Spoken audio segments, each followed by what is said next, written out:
Hey everybody, this is Charlie, the Pennsylvania grain farmer, coming to you from what is, for the moment, sunny western Pennsylvania. And I say that because for the last 24 hours or so, we've been having some storms come through. And, between yesterday and last night, we got, according to my rain gauge, 2.9 inches of rain. So, right now we're certainly not hurting for moisture, which I guess is a good thing. And I'm not going to complain.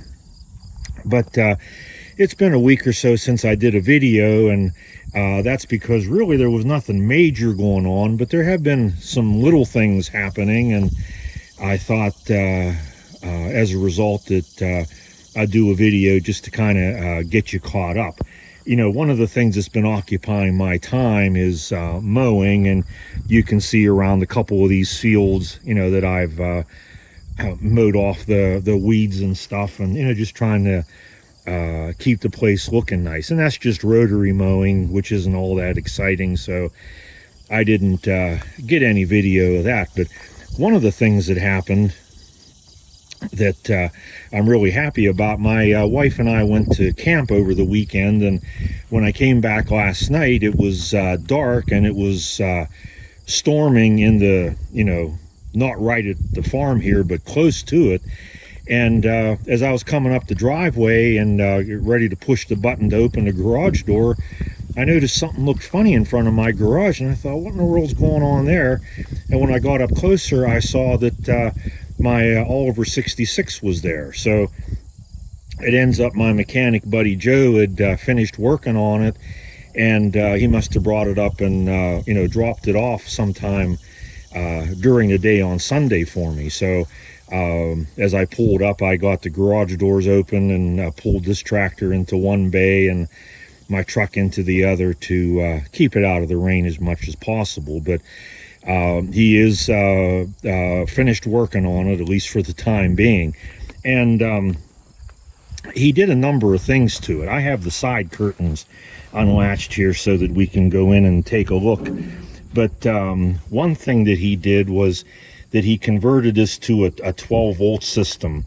And while doing that, to make it easier to turn over, and also while doing that, he also changed it over from the original positive ground to negative ground. And now you can see that he has the ground wire in there. I'll hold this up with my head. The ground wire is coming right here to the front of the belt pulley mechanism. Okay, so he got that switched over. While we're on this side, he also had the carburetor rebuilt for me, and he did some sealing up around the engine. There were a couple gaskets that needed changed, especially the valve cover gasket up there. So he took care of that. And one of the things that was happening because of the valve cover gasket leaking, there was oil getting into here, into the housing there, and as a result the clutch was getting oil on it, and the clutch wasn't working to his satisfaction. So he took that out, and he had a really good used clutch there that he put in for me, rather than me having to buy a whole new one. So he took care of that. He also changed some gaskets and things on the sediment bowl, because that was leaking a little bit as well. And he also found I had trouble when I put this oil bath air cleaner on, because it seemed to want to interfere with the throttle rod here. And it ended up that they had one of the linkages on incorrectly. So he took care of that, and now we don't have to have that oil bath air cleaner shimmed out as far as we did.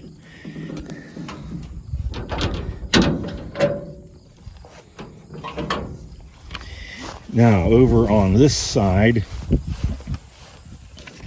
when he changed this over to 12 volt, that meant he had to change the generator, and he had one there at his shop that had just been rebuilt. So he put that in. He put the a new voltage regulator on it, a brand new one, and also noticed that my two belts were bad, so he changed them as well. And there's a new flamethrower coil, and also you can see the wiring. There isn't really much of a wiring harness to these because it's pretty simple, but he did change all the electrical wiring and made that like new.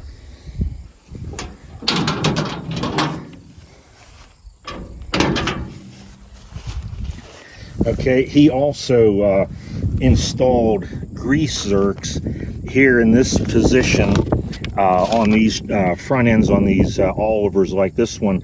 They had just a plug in there, and then you could put grease in. So he took the plugs out and put some grease fittings in for me. He also worked on the hydraulics. I don't know if you remember the earlier video that I did on this tractor, but it only had one hydraulic lever, and that was the right-hand one.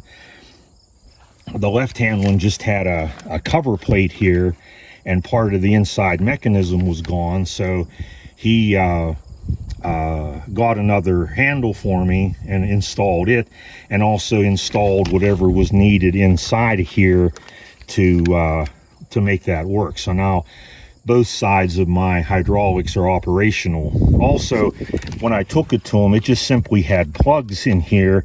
So what he did, he put some short pipe nipples on there and put swivels on here for me, so that now if I happen to ever want to use the left-hand side of the hydraulics, all I got to do is get two pieces of hydraulic hose and the couplers, and I'm ready to go. I don't really anticipate using the left side, but I like to have things operational, so he did take care of that. Also, because of the switch over to 12 volt, that meant we had to change all the bulbs and the lights. So I had gotten them for him, and he put them in, so the lights now all work, and they're definitely brighter than whenever they were 6 volt. And also, the other bullet light that was on here in the back, this red one, was all rusted out, so he took care of that as well. I had gotten a new bullet light, and he installed that. He also, back here in the back, sealed up a leak down here connected with that PTO shaft. And from what he could see, he also had this cover off. He said the PTO mechanism hadn't been greased. There is a grease fitting right inside of that hole, but he said it wasn't worn. And the same way with the hydraulics. It's almost like the hydraulics hadn't been used. There's a filter right in there, and when he took that filter out, it was all full of like a grease-like substance, which was also through the hydraulics. So before he put it back together, he put a new filter in and cleaned that whole hydraulic system out as well. So the tractor's back. He did everything I wanted him to do and more, because he always looks everything over, and he knows what kind of problems different tractors will have, what they're known for, what to look for. And he never does anything that's unnecessary, but he always wants it to be right, and I really respect that about him. So now I feel really good about the tractor. He said he's just sorry that he didn't see it before I did, because he said he'd have bought it, because again, looking at everything, like even the hydraulics, he said there was virtually zero wear. There was very little wear on the PTO. He said everything is like new on this tractor. So and he drove it the 6 miles from his place, bringing it here yesterday from up on the mountain, and said everything seemed to be working great. So I'm really happy with it. So that's one of the biggest things that's happened here. Now, some other things that we worked on that I didn't get video on, my buddy Dan was up last week, I believe it was Tuesday, and in addition to cutting a dead tree down in my yard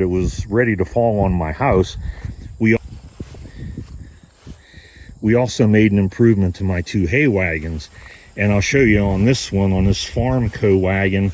The problem was with both of these wagons is that when I would want to put these wagons up on the barn, I always want them to go front first, because the gate on the front folds down and that's where it's easiest to unload. But you can see the bolt back there right underneath the Farmco sticker. That's where the hitch was, which meant we used a push bar from the back end of the tractor to that hitch, but somebody had to crawl underneath, hook that up. In front of my barn there is gravel, kind of hard on the knees and difficult to get in and out of there. So this was something that Dan had made before he actually made some for my mechanic friend Joe. So we spent one morning and a little bit into the afternoon making the hitch for these 2 wagons. So you can see he made it so that it bolts on back there to the original hitch, comes out here, and then it bolts to the main beams, and he made a pretty sturdy frame. So that means with this setup on each of these 2 wagons, it'll be a lot easier for me to pull pull one wagon behind the other. But the most important thing is I can use this to push the wagons of hay up on the barn. So now I can, whoever is helping me hook up can just stand right here, hook the push bar right here by just simply bending down, and not have to crawl underneath it anymore. So we have one on the Farmco wagon, and now also an identical one here on the Easy Flow wagon. So unfortunately my baling is done. I was done with hay in July, and I baled my straw a week ago, what there was of it. So I'm not going to really get a chance to try these out until next summer, but I'm definitely looking forward to that convenience. And the other thing I wanted to show you was the approach to the barn bridge or barn ramp here. You may remember a couple of videos back, I showed you how we replaced the old barn bridge with this new one, which is made out of red oak. And I'll insert a picture here as to what that looked like when it was done. One of the things you would have noticed in the picture was that there was a little bit of a drop off between the barn bridge and the bank up against which it was built. So this past week I took the F600 dump truck to our local quarry and got 4.5 tons of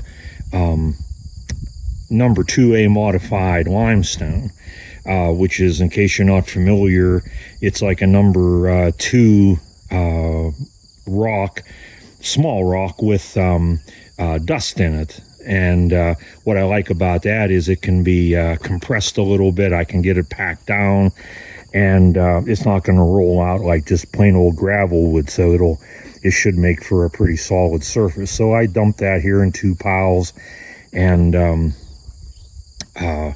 used my neighbor's skid steer with the bucket on the front, and leveled that out and made what I think is a pretty nice approach here. And we tried it out with when we built those hitches on the hay wagon last week, or hay wagons last week.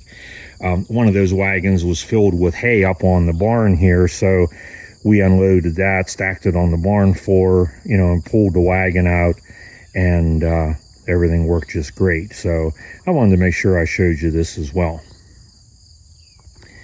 All right, so that's going to be it for the video today. I hope you enjoyed it, and if you did, don't forget to subscribe and hit the like button. If you already have subscribed, I appreciate that very much. And so for now, this is Charlie, the Pennsylvania grain farmer, saying see you next time.